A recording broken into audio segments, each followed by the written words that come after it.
Hello दोस्तों, मैं हूं सिया दिव्या अग्रवाल और आप देख रहे हैं टैक्स विदाउट टीयर्स। उम्मीद करती हूँ कि आपको मेरे चैनल का कंटेंट अच्छा लगता है तो दोस्तों फॉलो करना और सब्सक्राइब करना ना भूलिएगा। आप देख ही सकते हो साइड में आपको दिख जाएगा सब्सक्राइब का बटन, आई बटन, आप उस पर क्लिक कर सकते हैं। यहाँ पे अभी 9(9)C को लेके ऑलरेडी जो नोटिफिकेशन आई थी मैंने डिस्कस करी थी, बट स्टिल काफी सारे कंसर्न्स इश्यूज आ रहे थे मार्केट में और कई लोगों ने मेरे को मैसेज भी किया कि मैम या तो हमारे ऑफिसर इस नोटिफिकेशन को एक्सेप्ट नहीं कर रहे हैं या हम उनसे बातचीत कर रहे हैं बट उनको खुद ही क्लैरिटी नहीं है कि क्या 9C पे सेपरेटली लेट फीस लेवी होगी या नहीं होगी। और इस तरह के बहुत सारे कमेंट्स भी आए थे, तो उन्हीं चीजों को देखते हुए मैंने तभी लास्ट टाइम भी कहा था कि सर्कुलर आएगा as per the 55th GST council meeting. तो वो फाइनली सर्कुलर आ गया है। आज हम इस वीडियो में वो सर्कुलर को डिस्कस करेंगे, साथ ही में जानेंगे कि कितने सालों की लेट फीस माफ हुई है और अगर हमें देनी भी है लेट फीस तो कितनी देनी है, क्या उसकी अपर कैप है और कब तक इस बेनिफिट को आप अवेल कर सकते हैं। सारी बातें आज हम वीडियो में जानेंगे, तो वीडियो को एंड तक जरूर देखिएगा। अब इसके अलावा दोस्तों अगर आपको रेगुलर अपडेट्स चाहिए तो आप देख सकते हो स्क्रीन पे मेरे बाकी सभी सोशल मीडिया हैंडल्स की क्यूआर कोड आप देख सकते हो। आप इनको स्कैन करके मुझे यहाँ पे भी फॉलो कर सकते हैं ताकि आपको रेगुलर अपडेट्स मिलते रहे। साथ ही शॉर्ट मैनर में बेसिकली विद इन 60 सेकेंड्स अगर आपको अपडेट्स चाहिए तो आप मुझे इंस्टाग्राम और यूट्यूब शॉर्ट्स पे भी आप देख सकते हो, यानी रील्स और शॉर्ट्स के फॉर्म में आपको 60 सेकेंड्स के अंदर भी अपडेट्स मिल जाएंगे। अब दोस्तों जो सर्कुलर आया है ना, पहले उसको देखते हैं। देखिए सर्कुलर नंबर 246 आया है। कब आया है? 30 जनवरी को आया है और ये किस बारे में बात कर रहा है? Clarification on applicability of late fees in furnishing 9C। अब कंसर्न क्या है कि कुछ लोगों ने या तो 9 ही नहीं भरी थी अभी तक, या फिर 9 भर दी थी बट 9C नहीं भरी थी। ठीक है, इस तरह के कंसर्न्स थे, या उनपे केवल 9 एप्लीकेबल थी, 9C एप्लीकेबल ही नहीं थी। तो ऐसे में जो क्या कॉम्बिनेशन परमिटेशन हो सकते सभी अभी हम डिस्कस करने वाले हैं। तो अगर आप अभी उनको भरते हो तो क्या लेट फीस लगेगी, क्या ये एमनेस्टी स्कीम है वेवर की कि किसको कितना वेवर मिलेगा। तो देखिए इन्होंने क्या कहा कि रिप्रेजेंटेशंस मिली थी कि भाई अगर हमने 9C नहीं भरी है तो आप कितनी लेट फीस लगाएंगे, भाई इसके बारे में आप क्लैरिटी दीजिए। तो जैसा मैंने अपनी लास्ट वीडियो में भी डिस्कस किया था, सेक्शन 44 जो एनुअल रिटर्न से बात कर रहा है, रिगार्डिंग बात कर रहा है, उसको भी हमने डिस्कस किया था। 47 जो उसकी पेनल्टी के रिस्पेक्ट में हमने उसको भी डिस्कस किया था। अब पहले क्या होता था दोस्तों, 1 अगस्त 2021 तक, ठीक है, इससे पहले क्या स्कीम थी कि हमारे पास जीएसटीआर 9 था और 9C क्या था? एक जीएसटी ऑडिट था। लेकिन उसके बाद क्या हो गया, इस कट ऑफ डेट के बाद क्या हो गया, वो ऑडिट की जगह उसको हमने क्या कर दिया, एक जीएसटी रिकंसिलिएशन स्टेटमेंट कर दी। और जो सेक्शन 44 है जिसने ये मैंडेटरी किया था 9 और 9C को, तो वो हमेशा ये चीज कहते हैं कि भाई 9 की फाइलिंग कंप्लीट कब मानी जाएगी? जब आपकी 9C के साथ वो क्लब हो जाएगी। अगर हम इसे थ्रेशोल्ड के टर्म्स में बात करें, देखिए अप टू 2CR तो आपको जीएसटीआर 9(9)C की रिक्वायरमेंट ही नहीं थी। 9 की रिक्वायरमेंट आपको पड़ती है 2CR से ज्यादा अगर आपका टर्नओवर हो जाता है, और अगर आपका टर्नओवर 5CR से ज्यादा हो जाता है तो 9 प्लस 9C दोनों आपको फाइल करनी होती है जीएसटी पोर्टल में। तो जिनको 9 फाइल नहीं करनी तो उनके लिए तो ये सर्कुलर ही एप्लीकेबल नहीं है, लेकिन जिनका turnover in between 2 to 5 CR है उनकी सेक्शन 44 की कंप्लायंस कब मानी जाएगी? जब उन्होंने केवल जीएसटीआर 9 फाइल कर दी होगी, जिस भी टाइम फ्रेम तक उन्होंने फाइल करी, that means they have complied with section 44। अब अगर किसी ने जिसका टर्नओवर 5 CR से ज्यादा था तो उसने 9 तो फाइल कर दी थी बट 9C फाइल नहीं करी थी, तो इन दैट केस सेक्शन 44 के अकॉर्डिंगली आपका कंप्लायंस कंप्लीट नहीं है। वो कंप्लीट कब माना जाएगा? जब 9 और 9C आप दोनों ही फाइल कर देंगे। अब ये एमनेस्टी स्कीम उसी के रेस्पेक्ट में, यानी वेवर स्कीम में बात करूं तो इसी रेस्पेक्ट में।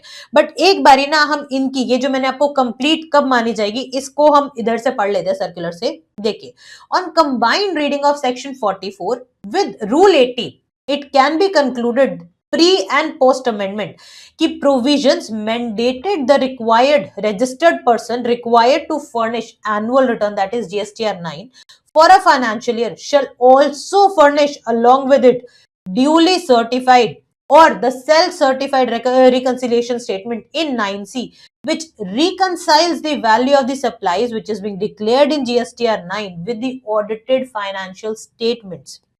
That means it is also mentioned that a reconciliation 9C, it is required to be filed only if the aggregate turnover of the registered person during the financial year exceeds the specified threshold.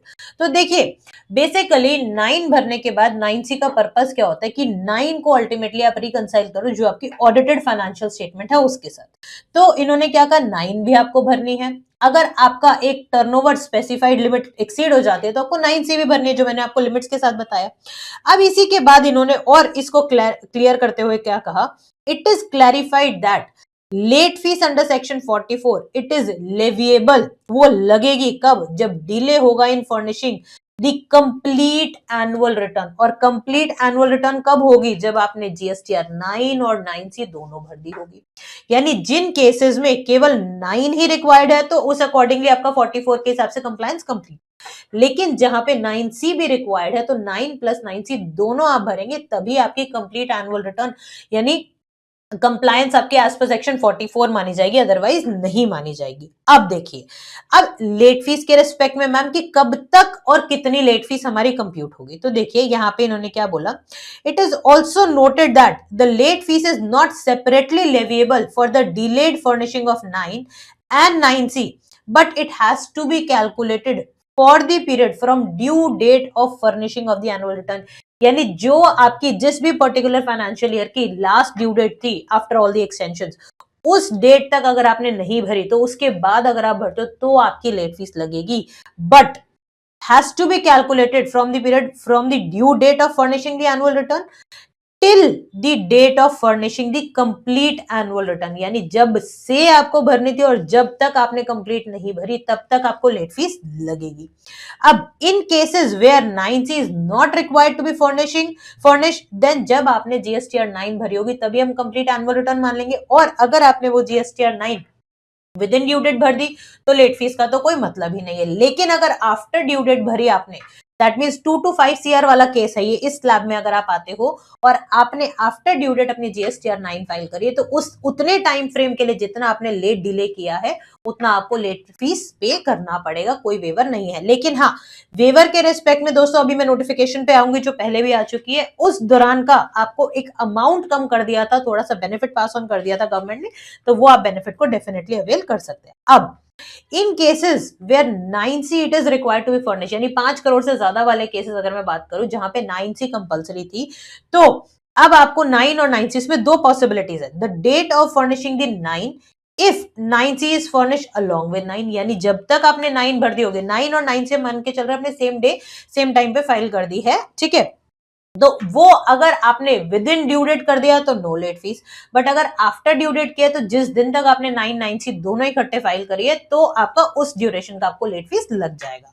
अब the date of furnishing 9C if 9C is furnish subsequent to the furnishing of GSTR 9, that means अगर मैं example के तौर पे बात करूं financial year 22-23 की अगर मैं बात करती हूँ, ठीक है, 22-23 की आपको मैक्सिमम कब तक भरनी थी, 31 दिसंबर 2023 तक आपको भरनी थी एनुअल रिटर्न।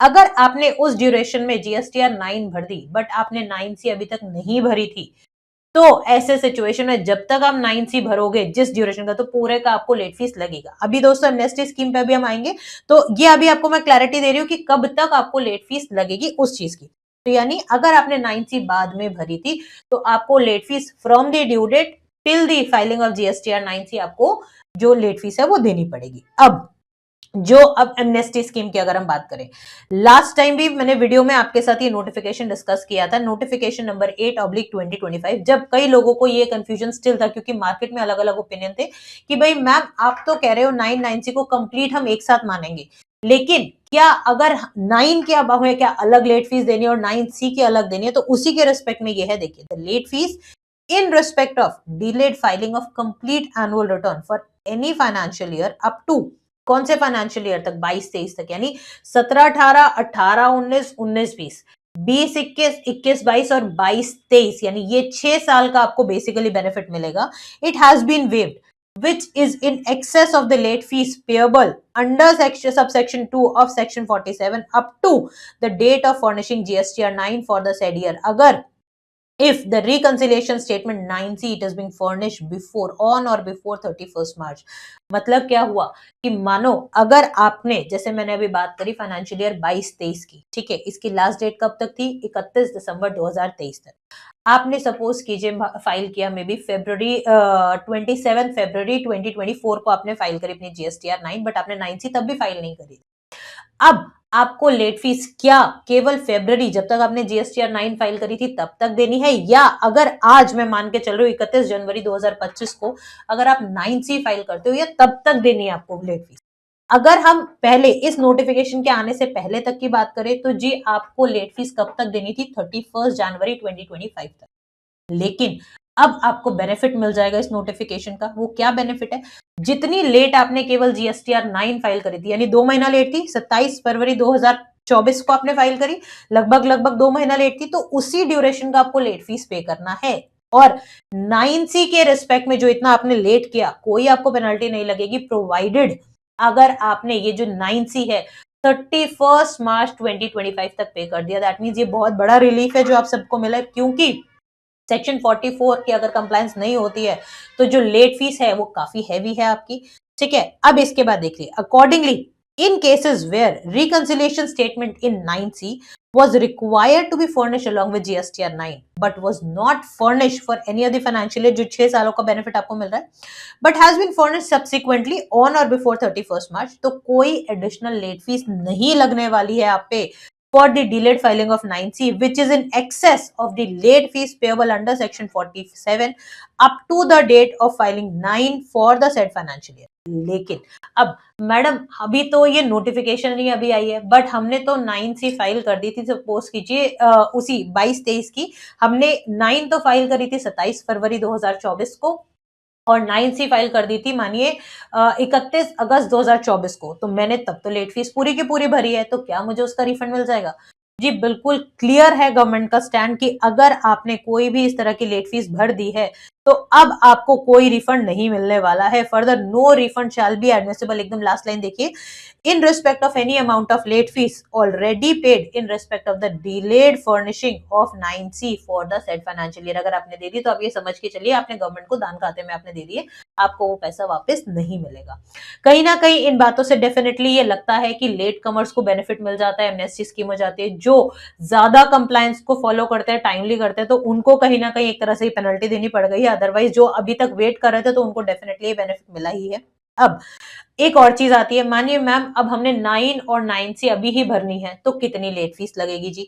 नोटिफिकेशन 8 तो एट लेंथ हमने अभी भी डिस्कस करी, और ज्यादा अच्छे से आपको देखने तो मैंने पिछले वीडियोस में जो मैंने आपको बताया भी है आपके साथ, आपको भी आइकन में भी मिल जाएगा, वहां पे आप क्लिक करके आप इसको देख सकते हैं, तो उधर आपको और जानकारी मिल जाएगी। अब दोस्तों जो बात आती है कि GSTR 9 की हमें लेट फीस कितनी लगेगी, तो देखिए ये जो है ना नोटिफिकेशन नंबर 7/2023 सेंट्रल टैक्सेस की 31 मार्च 2023 को आई थी। इसने क्या कहा कि अगर आपका टर्नओवर अप टू 5 CR है तो आपको कितनी कैपिंग क्या लगा दी इन्होंने, 25 रुपीज पर डे। CGST की नोटिफिकेशन है, डबल कर दीजिए इसको, by default 50 rupees per day की आपको लगेगी, subject to maximum of 0.04% of the turnover in a particular state. 0.04 क्यों किया मैंने? अगेन डबल कर दिया, ये CGST है तो CGST प्लस SGST का कंबाइन करके डबल कर दिया। अगर आपका टर्नओवर 5 करोड़ से ज्यादा है लेकिन अप टू 20 CR है तो यही चीज 50 इंटू 2 100 रुपीज पर डे की लेट फीस हो जाएगी, and subject to a maximum of 0.04% of the turnover in the state. लेकिन अगर आपकी 20 CR से ज्यादा है तो जो बाय डिफॉल्ट आपकी पेनल्टी आपकी सेक्शन 47 में लिखी हुई है, यानी 200 रुपए पर डे। यहाँ पे दोस्तों मैंने सेक्शन 47 भी खोल लिया है, आप देख सकते हैं। अगर आपकी टर्नओवर 20 CR से ज्यादा और फिर आपने इस तरह से डिले किया है तो आपके लिए अभी भी लेट फीस क्या रहेगी? Late fees of 100 per day into 200 per day हो जाएगा, along with maximum of a quarter percentage, यानी 0.25% ऑफ टर्नओवर इंटू 2 कर दो तो 0.5% of the turnover in a state आ जाएगा। अब इसी नोटिफिकेशन में, नोटिफिकेशन नंबर 7 में लास्ट में दे रखा था कि अगर आपने फाइनेंशियल ईयर 17-18, 18-19, 19-20, 20-21, 21-22 तक की GSTR 9 फाइल कर दी है इन बिटवीन 1 अप्रैल 23 से लेके 31 अगस्त 23 तक, तो आपका जितना भी लेट फीस है मैक्सिमम आपकी अपर कैप क्या हो जाएगी, 10,000 इंटू 2 दैट इज 20,000 आपकी मैक्सिमम लेट फीस रहेगी, यानी टर्नओवर का फंडा भी आपके लिए एक तरह से एलिमिनेट हो जाएगा, प्रोवाइडेड आपको इसमें बेनिफिट मिल रहा हो। लेकिन आपको कब तक करनी थी 9(9) फाइल, आपको 1 अप्रैल से लेके 31 अगस्त तक, यानी अगर अभी भी आपने जीएसटी और 9 इस ड्यूरेशन में फाइल कर दी थी तो अब आपको 9C के लिए आपको और कोई पेनल्टी नहीं देनी होगी, प्रोवाइडेड आप 31 मार्च 2025 तक आप अपनी 9C फाइल कर दें।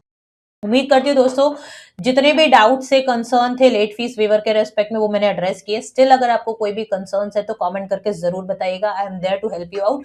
साथ में आपको वीडियो कैसी लगी वो भी कमेंट करके बताइएगा, कोई ऐसे कंसर्न जो आप चाहते हैं मैं टेकअप करूं अपनी अगली वीडियो में वो भी आप बताइएगा। Thank you so much and have a nice day.